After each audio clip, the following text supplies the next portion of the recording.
அனைவருக்கும் வணக்கம். டார்லிங் ஒன்னோட வெற்றியை தொடர்ந்து டார்லிங் 2. டார்லிங் படம் வந்து பொதுவாக ஞானவேல் சாருக்கு ரொம்ப ஒரு ஸ்பெஷலான மூவி.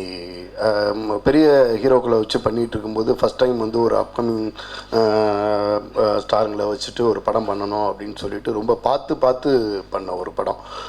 அந்த படம் பண்ணி எடுத்து ஒரு சரியான டேட்டில் வந்து ரிலீஸ் பண்ணணும் அப்படின்னு பண்ணி பார்த்துட்டு இருக்கும்போது இது ஒரு ஃபெஸ்டிவலுக்கு நல்லாயிருக்கும் அப்படின்னு பார்த்துட்டு இருக்கப்போ அந்த டைமில் பார்த்தா சங்கர் சாரோட ஐ படம். அவ்வளோ பெரிய படத்தோட ஒரு அப்கமிங் ஸ்டார் படத்தை வந்து ரிலீஸ் பண்ணணுமா என்னன்னு யோசிச்சுட்டு, சரி வேறு இது நிச்சயமாக ஒரு நல்ல கண்டென்ட்டு, இது சங்கர் சார் படத்துக்கு எவ்வளோ ஆடியன்ஸ் போனாலும் இந்த படமும் பார்ப்பாங்க அப்படின்ற ஒரு நம்பிக்கையோட ரிலீஸ் பண்ண படம். அது வந்து ஒரு இந்த பக்கம் ஐ அவ்வளோ பெரிய வெற்றி படமாக போயிட்டுருக்கும் பொழுது டார்லிங் மிகப்பெரிய வெற்றி படமாக சேம் டைமில் ரிலீஸ் ஆகி வெற்றி பெற்றுருந்துச்சு. அப்போ அந்த மாதிரி அந்த படத்தில் ஒரு பர்சனல் அட்டாச்மெண்ட்டு. டார்லிங் அப்படிங்கிற ஒரு படத்தை மட்டும் அது படம் ஷூட்டிங் ஸ்டார்ட் பண்ண டேலேருந்து ரிலீஸ் பண்ண டேட் வரைக்கும் ஒவ்வொரு விஷயமும் பார்த்து பண்ண ஒரு விஷயம். இதுக்கு முன்னாடி பார்த்தீங்கன்னா இப்போ ஸ்டுடியோ கிரீன் அவர் ஞானவேல் சார் பர்சனலாக வேற ஒரு படத்தை எடுத்து ரிலீஸ் பண்ணணும்னு நினச்சப்ப அட்டகத்தியாக இருக்கட்டும், ஒரு அட்டகத்தி எடுத்துட்டு எனக்கு தெரிஞ்சு ஒரு 7-8 மந்த்துக்கு மேலே அவங்க ரிலீஸ் டேட் பிளான் பண்ணதுலேருந்து ஒரு 7-8 மந்த்துக்கு மேலே அந்த ரிலீஸ் டேட் மட்டும் தள்ளி போயிட்டு அந்த அட்டகத்தியை ரிலீஸ் பண்ணணும் அப்படின்னு. ஏன்னா நம்ம ஒரு படத்தை வெளிப்படத்தை ஃபஸ்ட் டைம் வாங்குகிறோம், அந்த டைமில் தான் ஃபஸ்ட் டைம் வாங்கின படம் அது. அந்த படம் வாங்கினதுக்கான ஜஸ்டிஃபிகேஷன் ஒரு விஷயம் கொடுக்கணும் அப்படின்ற ஒரு விஷயம். அது அந்த அட்டகத்தியாக இருக்கட்டும், அதுக்கு பிறகு இப்போ கமர்ஷியலாக பண்ணப்போ த்ரிஷா இல்லைன்னா நயன்தாராவாக இருக்கட்டும், அதோட படம் எடுத்து முடித்து எல்லாம் ரிலீஸ்க்கு ரெடின்னா கூட அந்த ஒரு ரிலீஸ் டேட்டுக்காக அவ்வளோ வெயிட் பண்ணி இதுதான் ஜென்ரலாக இதாகும். அந்த வகையில் வந்து இப்போ டார்லிங்கிற ஒரு டைட்டிலோட சீக்குவலாக வரக்கூடிய அடுத்த ஒரு படம் அப்படிங்கிறப்ப டெஃபினட்டாக அவருக்கு வந்து ரொம்ப ஒரு ஸ்பெஷலான மூவியாக இருந்துச்சு. சொல்லலாமான்னு தெரியல. ஏற்கனவே ஒரு ரிலீஸ் டேட்டு நான் டிஸ்கஸ் கூட பண்ணலை. மார்ச் 18th ரிலீஸ் டேட் நம்ம அனௌன்ஸ் பண்ணியிருந்தோம். அனௌன்ஸ் பண்ணிவிட்டு அந்த டேட்டில் ரிலீஸ் பண்ணலை. ஆக்சுவலாக வந்து என்ன பார்த்தீங்கன்னா, அந்த மார்ச் 18th நம்ம ரிலீஸ் டேட்டு போட்டப்போ சிட்டிக்குள்ளே உள்ள அத்தனை இம்பார்ட்டன்ட் தேட்டருமே வந்து இந்த படத்துக்கு ப்ரியாரிட்டி கொடுத்து வந்துட்டாங்க. நானும் முக்கால்வாசி தேட்டரோட கூட கான்ட்ராக்ட் போட்டுட்டேன். அந்த டைமில் பார்த்தீங்கன்னா தவிர்க்க முடியாத சுச்சுவேஷனில் சிங்கம் 3 படத்துக்காக வெளிநாடு போக வேண்டிய வேலை இருந்துச்சு. அந்த டைமில் அவர் சொன்ன ஒரே ஒரு விஷயம், இந்த ரிலீஸ் டேட்டு தள்ளி வைக்கலான்னு முடிவு பண்ணியிருக்கு. இல்லை அவ்வளோ தேட்டர்ஸில் விழுந்திருக்கு, நம்ம ஒரு ரிலீஸ் டேட் அனௌன்ஸ் பண்ணியிருக்கோம், அதுலேருந்து ஏன் ஸ்கிப் பண்ணணும் அப்படின்னு சொல்லிட்டு இது மாதிரி ஒரு தேட்டர் செட்டப் அமையணும், நம்ம டேட் வேறு அனௌன்ஸ் பண்ணிட்டோம் அப்படிங்கிறப்ப அவர் சொன்ன ஒரே ஒரு விஷயம், இந்த படம் ஒரு நம்ம எடுத்து ரிலீஸ் பண்ணுறோம் அப்படின்னு வந்து எடுத்துகிட்டு இந்த படத்தை ரிலீஸாக எடுத்துகிட்டு வந்துட்டோம். இந்த படத்தை ஒரு டேட்டு கிடச்சிருச்சு, சரியான தேட்டர். அந்த இப்போ தேட்டர் சைடில் வந்து என்னென்னா அவங்களுக்கு வந்து ஸ்டுடியோ கிரீனு இதை வந்து ப்ராப்பராக ப்ரமோட் பண்ணி எடுத்துகிட்டு போயிட்டு பண்ணிவிடுவாங்கங்கிற நம்பிக்கையில் தான் அவங்க வந்துட்டுருக்காங்க. நான் இந்த படத்தை இன்னும் முழுசாக கொண்டு போய் ஆடியன்ஸுக்கு சேர்க்கணும். எனக்கு இந்த பீரியடில் நான் இந்த சிங்கம் 3 ஷூட்டிங்காக வெளியில் போகிற காரணத்தினால என்னால் இந்த படத்தை வந்து சரியாக கொண்டு போய் சேர்க்க முடியாதோ அப்படிங்கிற மாதிரியான ஒரு கவலை இருக்குது. நான் இதுக்கு வந்து ஒரு ப்ரமோஷனுக்கு ஒரு பர்சனை ஃபிக்ஸ் பண்ண சொல்கிறதுங்கிறது வந்து விஷயம் இல்லை. நான் பர்சனலாக உட்காந்து இந்த ப்ரமோஷன் அப்படிங்கிற ஒரு விஷயத்தை வந்து பத்திரிகையாளர்களோட கலந்து இந்த படம் வந்து ரிலீஸ் வர்றதுக்கு முன்னாடி இந்த படத்தோட ஸ்பெஷலான விஷயங்களை எல்லாம் கொண்டு போய் ஆடியன்ஸ்கிட்ட சேர்த்துட்டு ரிலீஸ் பண்ணணும்னு நினைக்கிறேன். இதை வந்து எனக்கு வந்து இந்த மார்ச் 18th டேட்டு போட்டு ஏன் ரிலீஸ் பண்ணலை, நீங்கள் என்ன எல்லா தேட்டருக்காரங்களுக்கும் பதில் சொல்ல வேண்டியிருக்கும், அது நீங்கள் பதில் சொல்லுங்கள். இதுதான் ஞானவேல் சார் சொன்ன விஷயங்க. இந்த ஒரு படம் மார்ச் 18th ஏப்ரல் 1 வந்ததுக்கு காரணம் பத்திரிகையாளர்களை கரெக்டாக இந்த படத்தை பற்றி கன்வே பண்ணி அவங்க மக்களுக்கு சொல்லி அதுக்கு பிறகு இந்த வரணுங்கிற ஒரே காரணத்துக்காக மட்டுமே இந்த படம் வந்து ஏப்ரல் 1 ரிலீஸ் அப்படிங்கிற ஒரு இது நிஜமாகவே அவர்கிட்ட டிஸ்கஸ் பண்ணலை. இந்த விஷயத்தை வெளில சொல்லலாமான்னு கூட எனக்கு தெரியல.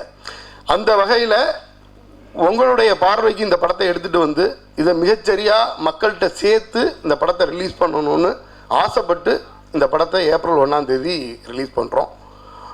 எல்லா படத்துக்குமே ஸ்டுடியோ கிரீனோட எல்லா படத்தையுமே இப்போ 24 வரைக்கும் அவ்வளோ அற்புதமாக நீங்கள் வந்து சப்போர்ட் பண்ணியிருக்கீங்க. உங்கள்கிட்ட நான் ரொம்ப ரெக்வஸ்ட் பண்ணி கேட்டுட்ருக்க ஒரு விஷயம், உங்களுக்காகவே ஒரு டேட்டு தள்ளி ரிலீஸ் பண்ணக்கூடிய ஒரு படம், நீங்கள் உங்களோட சப்போர்ட்டை இன்னொரு மடங்கு பண்ணி இந்த படத்தை பெரிய வெற்றி படம் ஆக்குறதுக்கு உதவி செய்யுமாறு கேட்டுக்கிறேன். நன்றி. எல்லாருக்கும் வணக்கம். ஏற்கனவே எல்லோரும் சொல்ல மாதிரி என்னோடய ஃபஸ்ட் படம். எல்லோரும் நிறைய பேசிட்டாங்க. ஸோ நான் என்ன கண்டென்ட் சொல்கிறதுன்னு தெரியல. ஆனால் கண்டிப்பாக நான் எல்லாரும் பற்றி சொல்லி தான் ஆகணும். ஏன்னா நான் ஒரு ஃப்ரெண்ட்ஷிப் பேஸிஸில் இந்த படமே ஆரம்பித்தது. ஃபஸ்ட்டு யார் வரும்போது சம்பளம்ன்ற விஷயமே யாரும் பேசலை, நானும் தரலன்னு வச்சுக்கோங்க, அது வேறு விஷயம். வரும்போது எல்லாருமே கதை கேட்டாங்க. மெயின் இதுக்கு முற்றுப்புள்ளி போட்டது வந்து ராகேஷ் மேனேஜர், அவர் என்னோடய ஃப்ரெண்டு. அவர் தான் வந்து ஆர்டிஸ்ட்லாம் அனுப்பிச்சார்.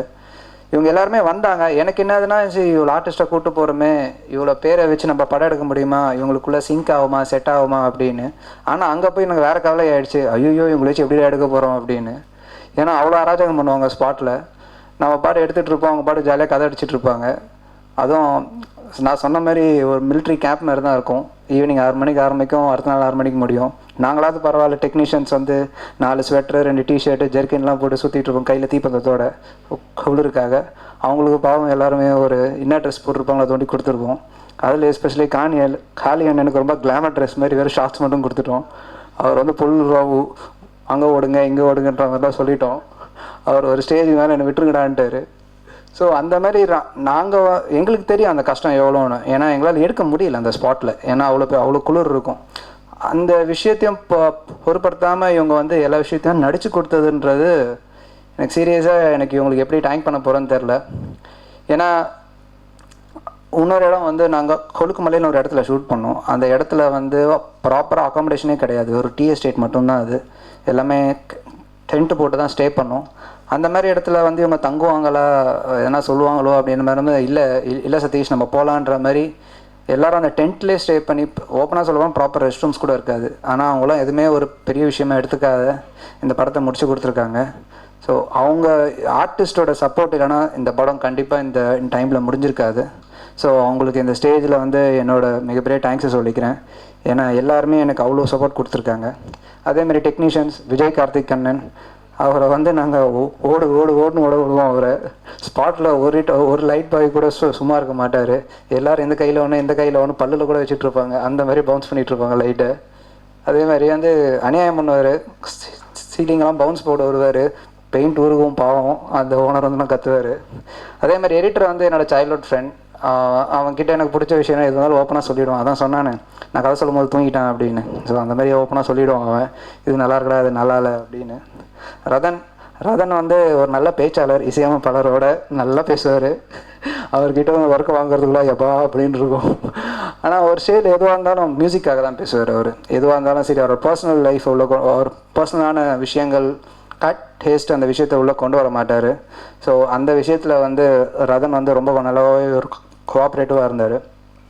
அதே சமயம் வந்து இன்னொரு விஷயம் வந்து ஆர்டிஸ்ட் எல்லாருமே வந்து எப்படி சொல்கிறதுனா ஒரு நல்ல ஃப்ரெண்ட்ஷிப் பாண்டிங் இருந்துச்சு.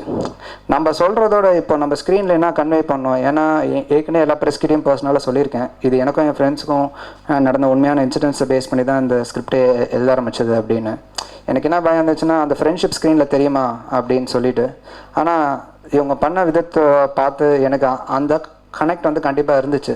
ஏன்னா பார்த்தீங்கன்னா மெட்ராஸ் ஜானி தான் என் கேரக்டரை பண்ணியிருப்பார், ஸ்டாமரிங் பண்ணுற கேரக்டர். எனக்கு ஸ்டாமரிங் ப்ராப்ளம் இருக்குது. அந்த விஷயத்தை அவ்வளோ தத்ரூபமாக பண்ணியிருப்பார். அது வந்து டப்பிங்கில் பிடிச்சதும் அவ்வளோ பெரிய விஷயம். ஸோ எல்லாருக்கும் வந்து அகெயின் தேங்க்ஸ்.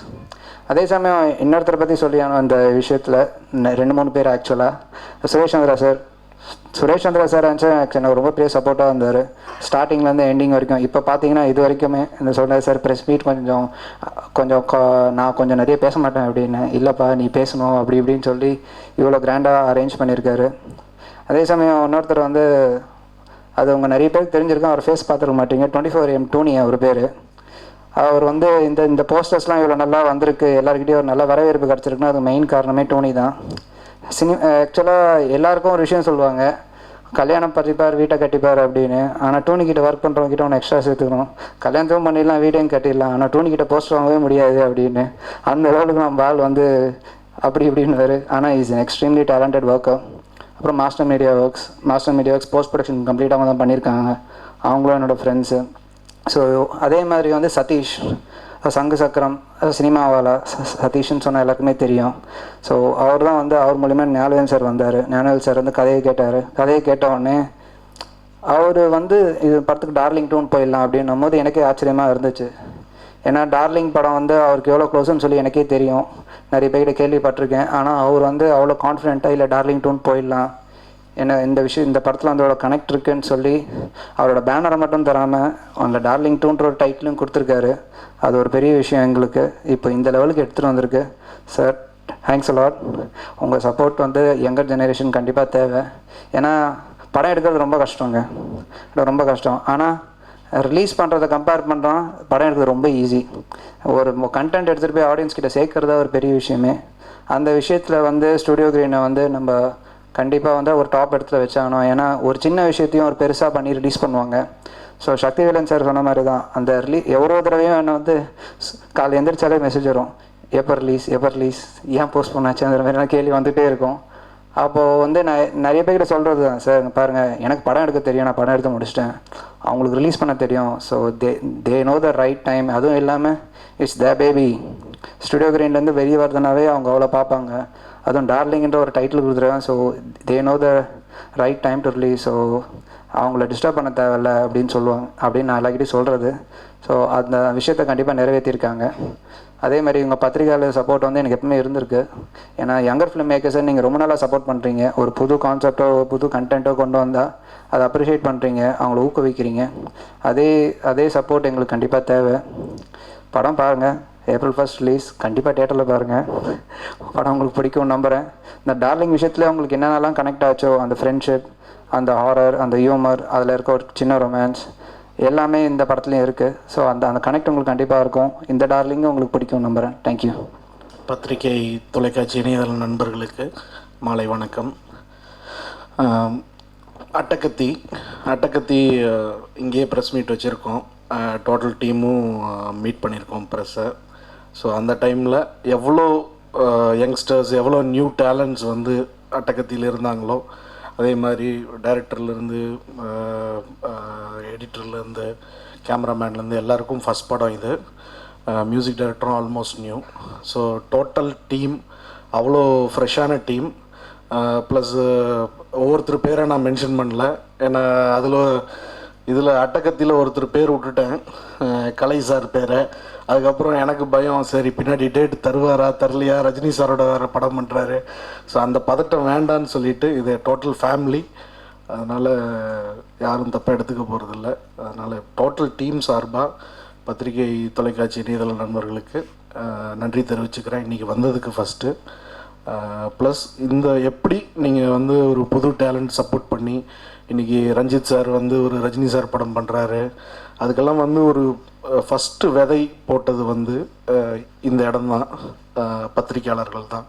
அவங்க வந்து ஒரு படத்தை எடுத்து கொண்டு போய் சேர்த்து, இது நல்ல படம், இவர்கிட்ட விஷயம் இருக்குது, ஒரு டைரக்டரை பற்றி எடுத்து எழுதி அவங்கள பற்றி புரிய வச்சு, ஒரு ஆடியன்ஸை தியேட்டருக்கு வர வச்சு, ஒரு டேலண்ட்டை வந்து கொண்டு போய் வெளிச்சம் போட்டு காட்டினதில் உங்களுடைய பங்களிப்பு வந்து முழுமையாக இருந்துச்சு.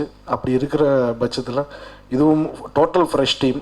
ஸோ கண்டிப்பாக வந்து எப்படி அட்டக்கத்திக்கு எப்படி ஒரு டார்லிங்க்கு வந்து ஒரு சப்போர்ட் கொடுத்தீங்களோ, அதே சப்போர்ட் வந்து இந்த டீமுக்கும் கொடுக்கணும், இந்த படத்துக்கும் தரணும்னு வேண்டி கேட்டுக்கிறேன். வந்து இன்றைக்கி ஏன்னா முக்கியமான ஒரு நாள், இன்றைக்கி ப்ரெஸ்ஸுக்கு தேங்க்ஸ் சொல்லக்கூடிய ஒரு முக்கியமான நாள். ஏன்னா தோழா ரிலீஸ் இன்றைக்கி வந்து இந்த ஒரு தெலுங்கு இண்டஸ்ட்ரியும் ஒரு தமிழ் இண்டஸ்ட்ரியும் இதில் வந்து மொழி அப்படிங்கிற பேரியரே இல்லை அப்படிங்கிற ஒரு சூழல் வந்து உருவாகணும் அப்படிங்கிறது என்னுடைய மிகப்பெரிய விருப்பம், என்னுடைய ஆசை. அப்படி ஒரு சுச்சுவேஷனில் பாகுபலி படத்தை வந்து அவ்வளோ சப்போர்ட் பண்ணி பப்ளிக் சைடு கொண்டு போய் சேர்த்துங்க. ஸோ பப்ளிக்கும் அதுக்கான ரிசப்ஷன் கொடுத்தாங்க, அந்த ஹார்ட் ஒர்க்கான ரிசப்ஷன் கொடுத்தாங்க.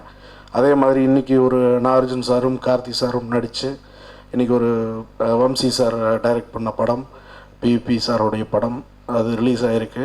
இன்றைக்கி நல்ல ரிவ்யூஸ் வந்துட்டுருக்கு, ப்ரெஸ் சைடு நல்லா சப்போர்ட் பண்ணிகிட்ருக்கீங்க. ப்ளஸ் அங்கேயும் ஆந்திராலேயும் பெரிய ஓப்பனிங் கிடச்சிருக்கு. ஸோ என்னுடைய மனமார்ந்த நன்றியை அதுக்காக தெரிவிச்சுக்கிறேன். ப்ளஸ் தெலுங்குக்கும் தமிழுக்குமான டிஸ்டன்ஸு, இந்த மொழிங்கிற விஷயம் இல்லாமல் வேர்ல்டு லெவலில் இன்றைக்கி பாகுபலி வந்து ஆக்சுவல் ஃபேக்ட் சொல்லணுன்னா, ஒரு பாகுபலி வந்து தமிழ் படத்துடைய வியாபாரத்தை வந்து விரிவாக்கம் பண்ணியிருக்கு. இன்றைக்கி யூஎஸில் வந்து இன்றைக்கி ரஜினி சார் கபாலியுடைய விலை போனது முக்கிய காரணம் வந்து பாகுபலிக்கும் ஒரு பங்களிப்பு இருக்குது. ஏன்னா இவ்வளோ மார்க்கெட் இருக்குது, இவ்வளோ கலெக்ஷன் இருக்குங்கிறத அது வந்து விரிவாக்கம் பண்ணி காட்டின வாட்டி தான் இன்றைக்கி ஒரு கபாலி வந்து இவ்வளோ பெரிய ஒரு விலைக்கு அச்சீவ் பண்ணியிருக்கு. ஸோ இது வந்து இப்போ ரஜினி சார் எப்போவுமே நம்மளுக்கு பெஞ்ச் மார்க் கொடுக்குற ஒரு ஹீரோ. ரஜினி சார் வளர வளர இண்டஸ்ட்ரி வளர்ந்துட்டே இருக்கும். ஸோ அந்த இதில் இந்த டிஸ்டன்ஸை குறைச்சி ஸோ நல்ல க்ரியேட்டிவ் விஷயங்களை வந்து இண்டஸ்ட்ரிக்குள்ளே கொண்டு வரணும்.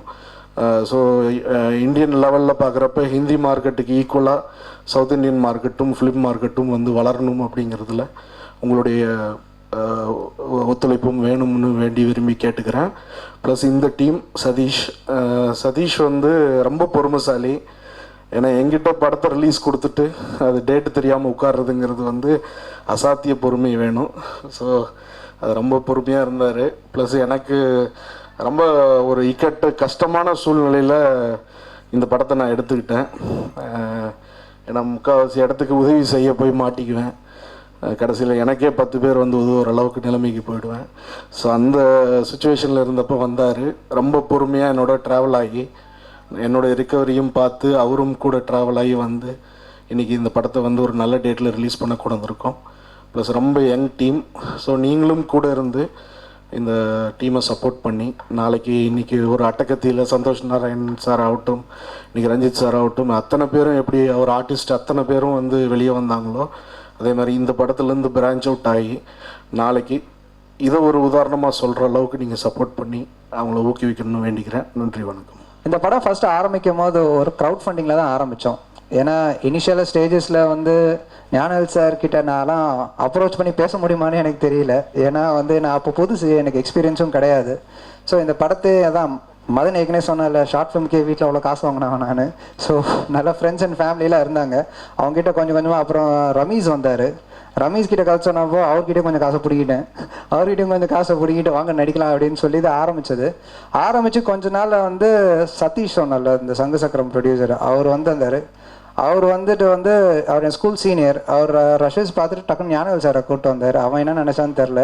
ஞானவேல் சார் வந்தார், ரஷீஸ்லாம் பார்த்தாரு, கதையை கேட்டார், என்னப்பா கதை அப்படின்னு. கதையை சொன்ன உடனே கிளம்பி போனார். சரி ஓகே அப்படின்னு இருந்தேன். அதுக்கப்புறம் 2 நாள் கழித்து வந்து நானே படத்தை டேக் ஓவர் பண்ணிக்கிறேன்னு சொல்லி கம்ப்ளீட்டாக டேக் ஓவர் பண்ணிக்கிட்டாரு.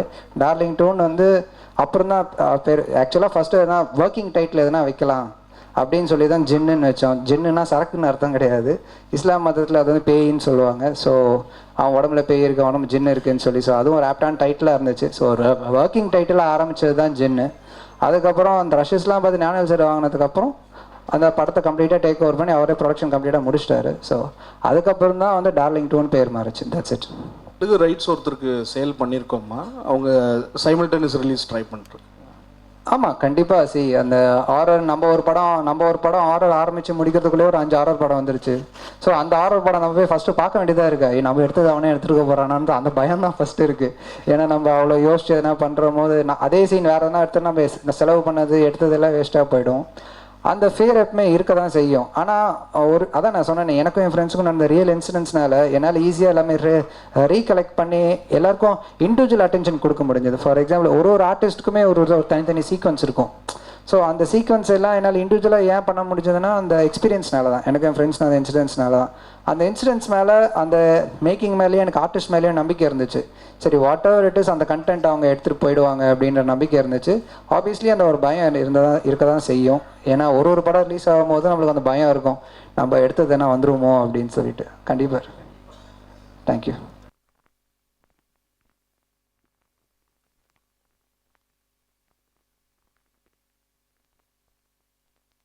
இன்னமும் அவரை நம்ம சூப்பர் ஸ்டாராக வச்சுக்க முடியாது இல்லையா? ஏன்னா ட்ரெண்ட்ஸ் மாறுது. அது பேக் பெயிண்ட் இருந்தால் வாக்கு அந்த மாதிரி ஸ்டைலாக இருக்கும். அவரை பாருங்கள், ஈஸ் அ பண்டல். அவரை ஒரு படம் முழுக்க வீல் சேரில் உட்காருன்னு சொல்கிறது வந்து வம்சி சார் உங்களுக்கு தில்லு. நம்ம போய் இனிமேல் அப்படிலாம் பண்ணலாமா? நான் படுத்துக்கொண்டே ஜெயிப்பேன். நான் பிரச்சாரத்துக்குன்னு போக வேண்டிய அவசியமே இல்லை. நான் எவ்வளவோ பண்ணியிருக்கேன் மக்களுக்கு சர்வீஸ். அது எனக்கு ஓட்டு வாங்கி தரும். பசும்பொன் முத்துராமலிங்கம் ஐயா அவர்கள் சொன்ன வார்த்தை இது. உங்கள் அப்பா எல்லா வார்த்தையும் யூஸ் பண்ணிட்டார். ஏன்னா அவருக்கு கிடைச்சது அனுமார் வேஷம். எனக்கு ஒரு அனுமார் வேஷம் தான்.